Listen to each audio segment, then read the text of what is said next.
Yes, welcome everyone here to the Smash Sports Show right here on Smash FM here on a very early Friday morning here in Melbourne. Of course, let's go across to our friends over in the US, and we're heading to Philadelphia in particular, and of course, speak with the Drexel women's basketball team, and of course, we've got a very special guest on the show. We actually had on the show back at the Eltham tournament. Back in 2019, and of course, it's great to have her back on the show. Of course, her name is Chloe Hodges. She joins us right now. Thanks, Chloe, for joining us. No problem. Thank you for having me. No worries. Well, tell us a bit about the season so far. So I joined the team in the middle of December, obviously with COVID-19.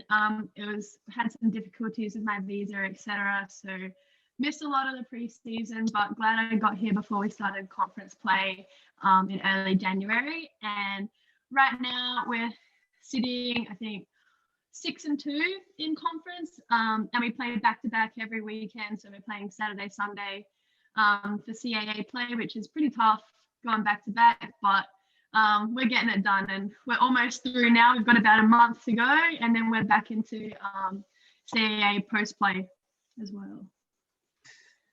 6-2 is a pretty damn good record in the conference side of things. So I guess the team must be reasonably happy where it is at the moment.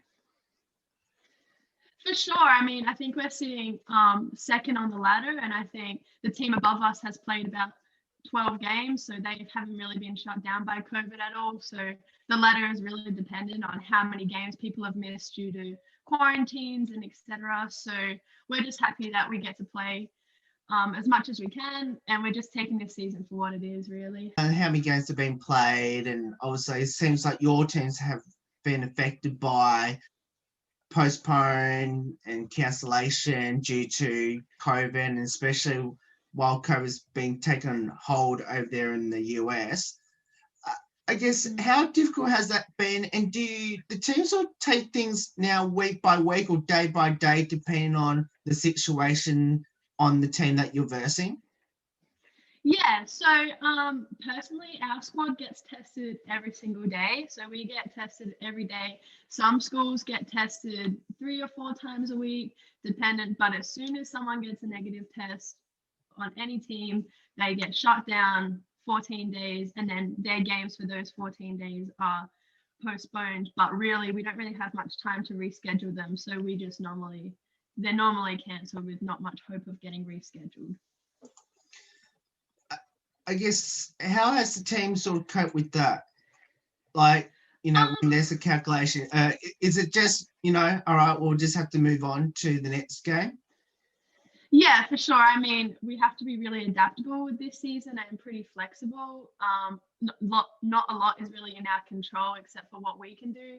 We haven't had any positive cases in our team specifically. We've only been cancelled when others have. So it's good that we're being really vigilant, and we're always wearing our masks and being really cautious just to give ourselves the best chance of getting in as many games as we can.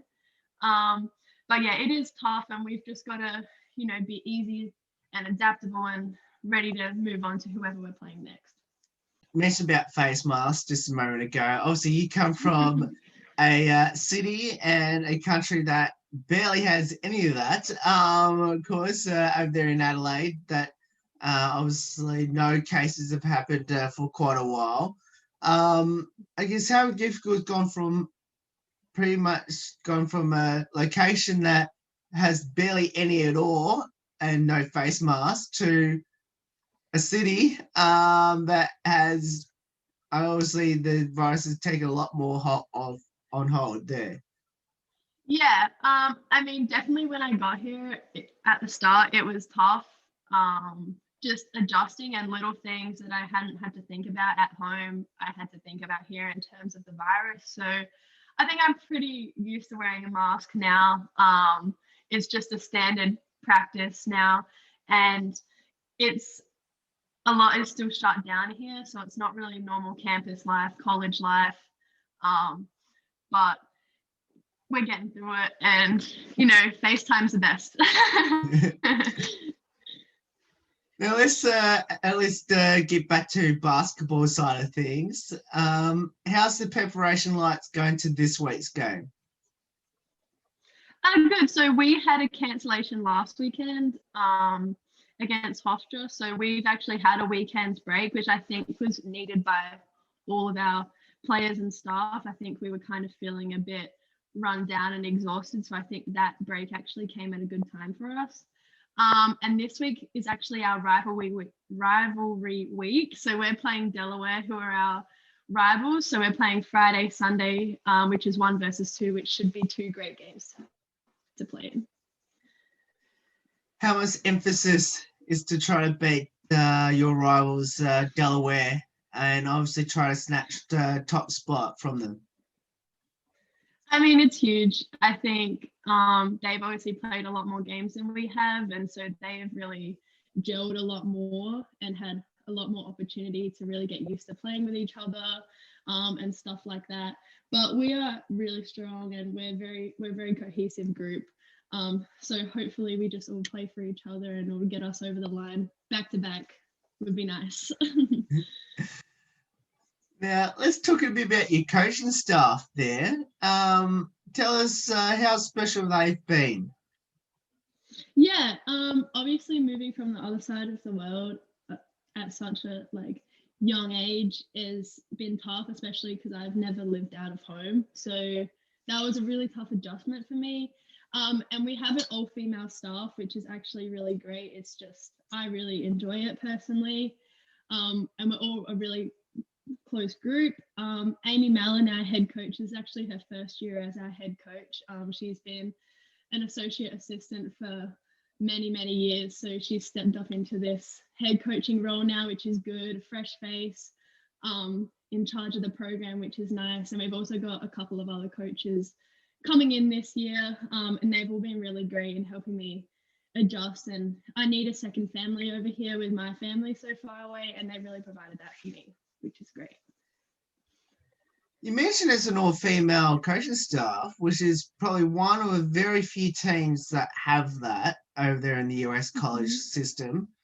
Of course, you actually come off also, I guess, locally back home, that obviously you had a female coach back home as well, before going over there.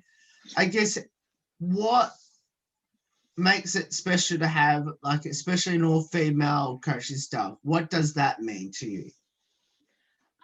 I think it's just we're able to really be closer, and they really understand the stuff we're going through. They all went to college and they all played, and some played quite recently as well. So it's good. They really understand what we're going through, and how we may be a bit up and down sometimes, a bit of a roller coaster. So they really get that because they've been through it themselves.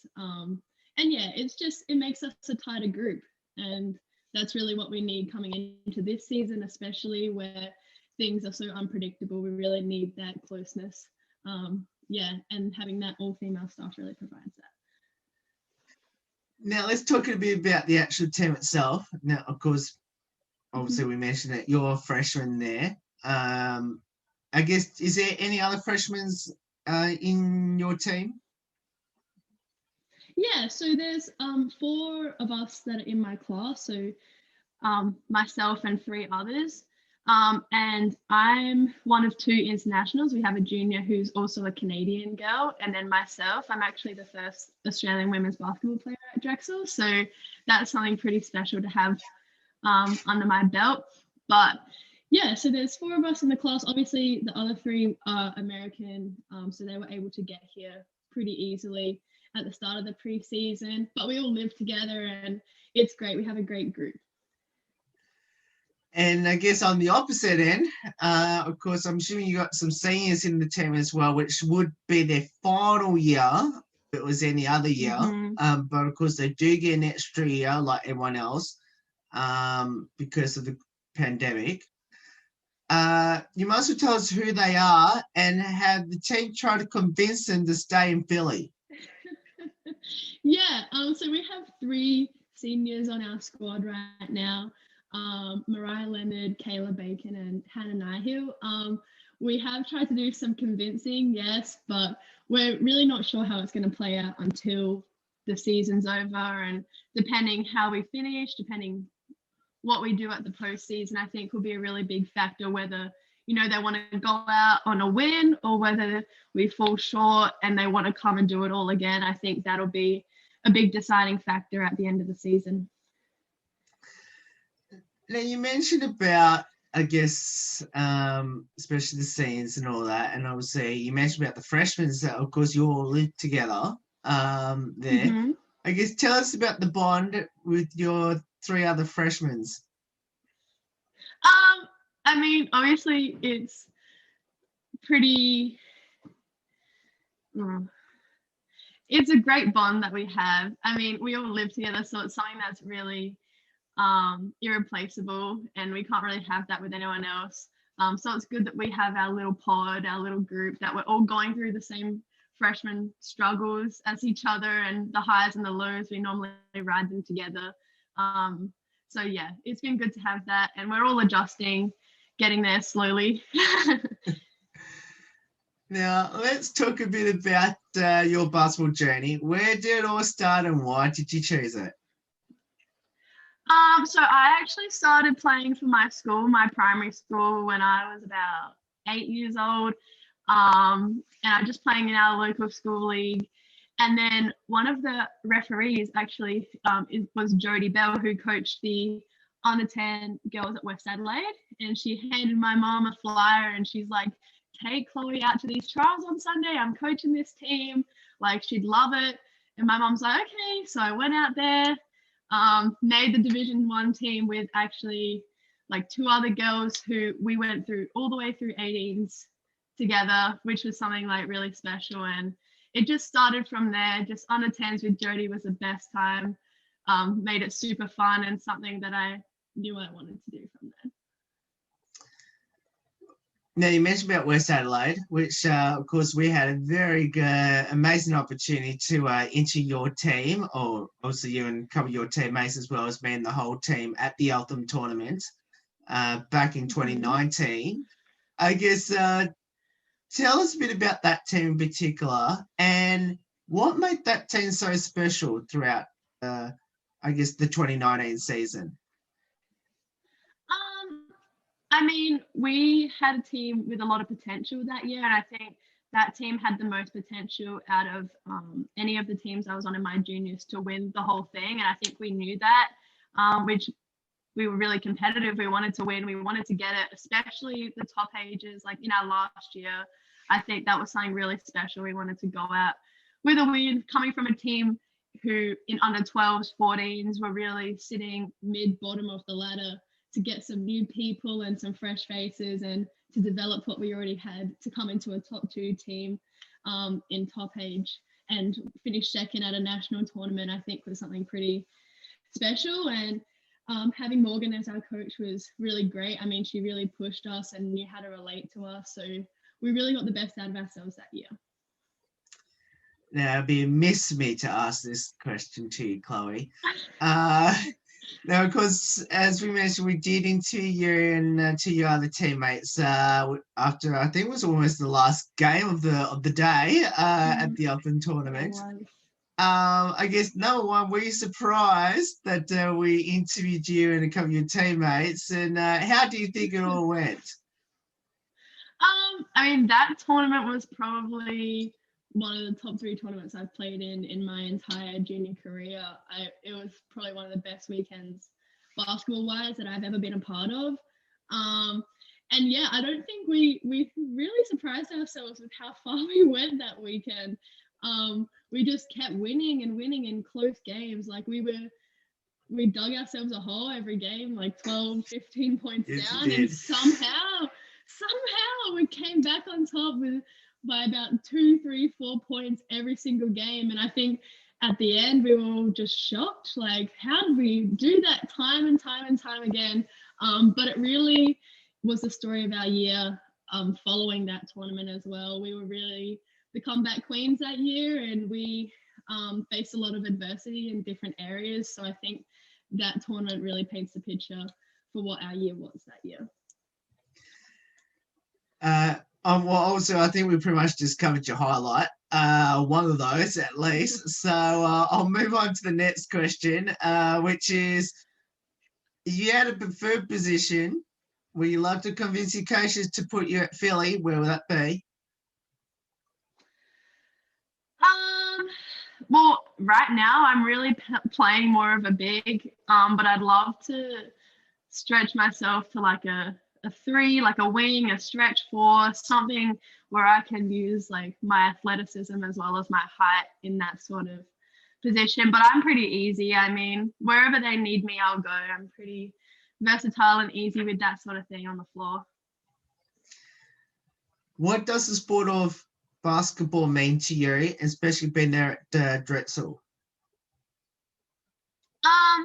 I mean, I think it's always been a part of my life as long as I can remember, and it's been a pretty big part, something that has always been a constant throughout my childhood. And I think playing at college was probably the best decision for me rather than staying home, just because I felt like I could really develop like as myself, as a person, and also through my basketball. And then I could always come home and play, higher level pro if I wanted to. But I think college really gave me the best platform to do that for myself. But yeah, it means a lot. I mean, for me to move to the other side of the world for it, I think shows how much it means. I guess on top of that, you might as well give the West Adelaide basketball a bit of a shout out and how important they've been to your journey. I mean, it's been the biggest part for me. My juniors has always kept me grounded, like at a district level. I think playing at the same club with a lot of the same people from the age of 8 to 18, I think, in really important years of my life, it's just really grounded me, and I always will continue to give back to them and do whatever I can. I mean, I helped Morgan coach her under 16 girls last year.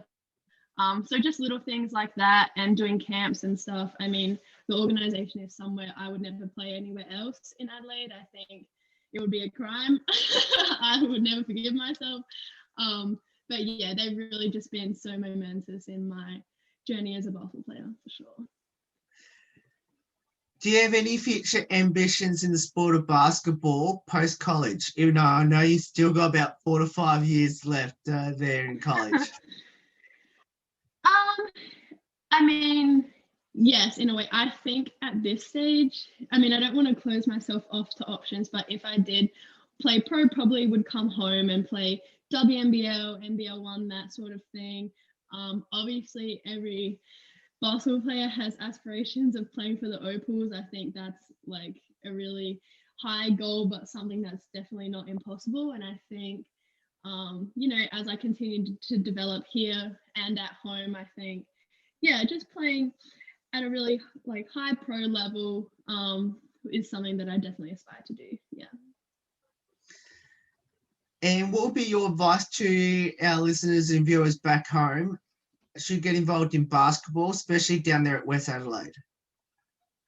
Yeah, I mean, I think the biggest thing and something that I probably took for granted is just to enjoy your juniors, enjoy the process. You don't realize how good it is until it's gone.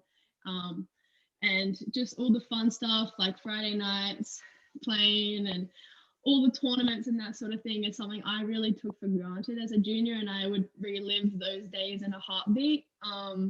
So just to really just slow down and be grateful for it is something that I would really advise. Now let's finish up with a couple of lighthearted questions about your teammates there at Drexel.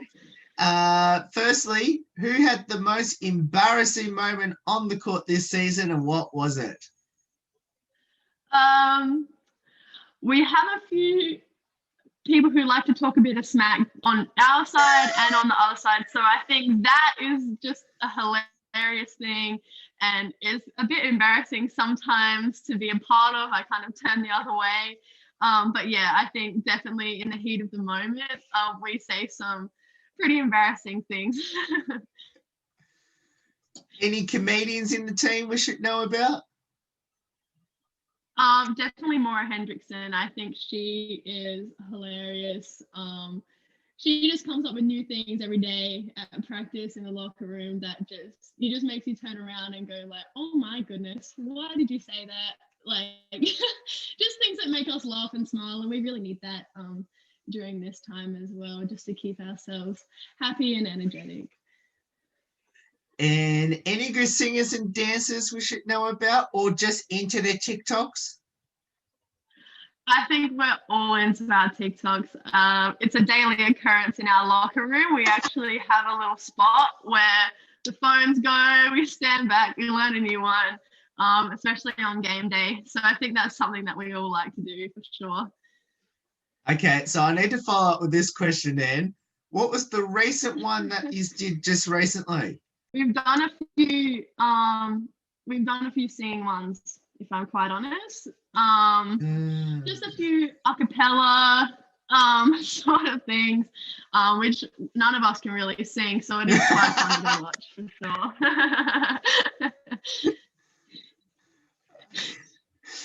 Now, I guess let's talk a bit about, have you convinced any of your teammates to come with you back home to Adelaide and visit? Yes, I think at least 5 of them would like to come back with me when I come back for the summer. Our boys team actually did a foreign tour to Australia last year. That's right.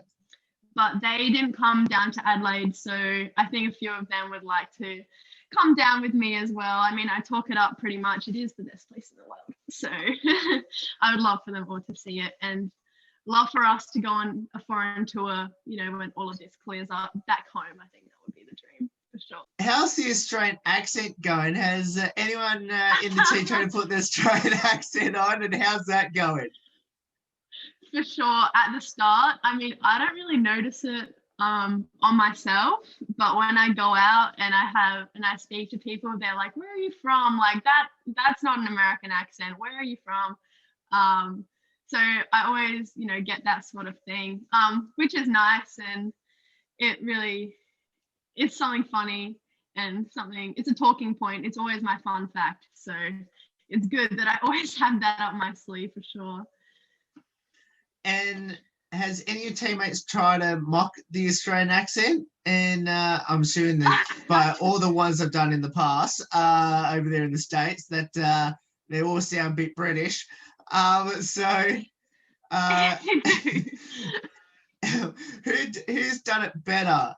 Is there any team that's almost done a little bit better? Obviously, minus the Canadians on the team.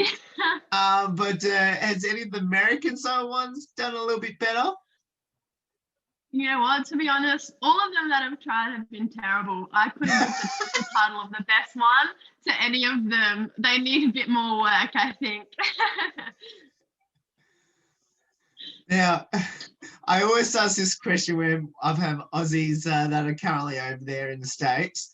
Have you tried to convince your teammates that we have kangaroos as pets, or any of the Australian wildlife as pets? I got quizzed about this when I came. They're like, do you really have kangaroos just jumping around, all this stuff? And I had to convince them. I'm like, no, I live in a city. It's just a normal city. I don't see them just in my street. It took a lot of convincing, yes. Now, is there any stage you were tempted to maybe go, yeah, I actually ride a kangaroo to school, or have it as pets?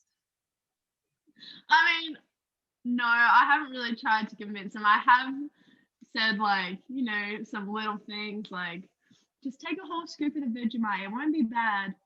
And it's obviously been terrible for them, so that's given me a good laugh for sure. Well, at least they try to give it a go. They have, yeah. Now, of course, you're over there at Philadelphia, the home of brotherly love. I guess, how has it been like being there at Philly? I mean, I love it here. I think it's the university campus is probably a perfect fit. We're close to the city. and we have everything like within walking distance that you could possibly need. So I think that's a really big asset. And I obviously grew up in a city, so coming back to that sort of city life is definitely something that I was looking for when I chose a school, and just something, you know, with a busy campus life and all of that sort of thing. So I think I really found a perfect fit. Obviously, it's a little bit difficult with the pandemic over there. But have you done any special things that you've done in Philadelphia with your teammates? Yeah, we actually, has been snowing here a little bit for a Sure. few days. So we actually went to the Rocky Steps, which are a short walk at the art museum. So yeah, we went sledding down there, which was actually something really cool and something that was definitely ticked off my bucket list for sure.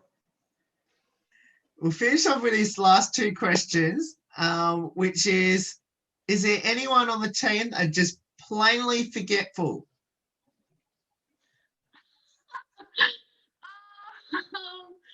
I think Jazz, my roommate, she is hilarious with stuff like that.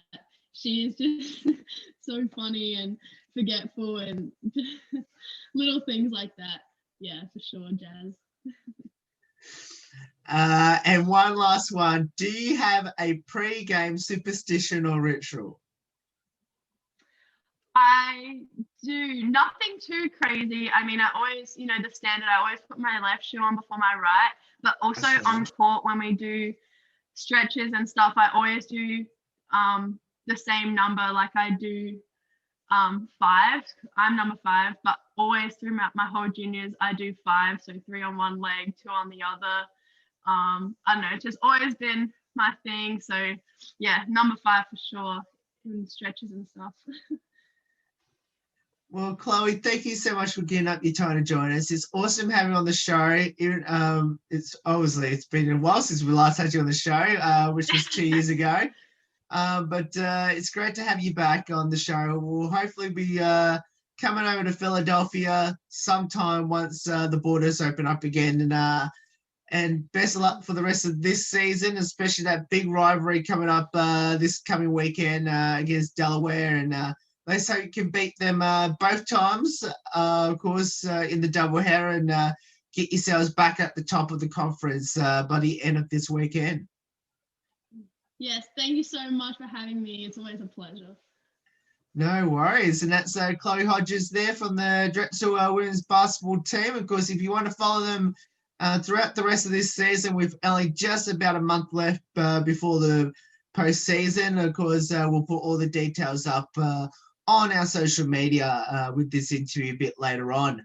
There's more on the Smash Sport Show right after this. Don't go away here on the 10th year celebration.